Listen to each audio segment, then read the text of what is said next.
Ben ritrovati al meteo. L'anticiclone non molla la presa e sarà ancora bel tempo e clima molto mite sulle nostre regioni, ma vediamo il dettaglio di giovedì 28 marzo. Sul Veneto sarà soleggiato su tutti i settori con il cielo che si presenterà sereno o al massimo poco nuvoloso ovunque. Vediamo anche le temperature, le minime saranno comprese tra -3 e 8 gradi, massime oscillanti invece tra 14 e 18 gradi circa.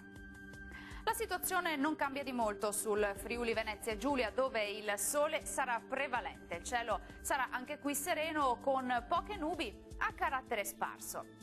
Temperature minime tra 4 e 7 gradi, massime tra 15 e 18 gradi. Tanto sole anche sul Trentino Alto Adige, anche in questo caso avremo un cielo poco nuvoloso su tutti i settori. Temperature minime tra 3 e 4 gradi, massime sui 18 gradi. Dal meteo di Antenna 3 per ora è tutto, vi do appuntamento al prossimo aggiornamento. Arrivederci.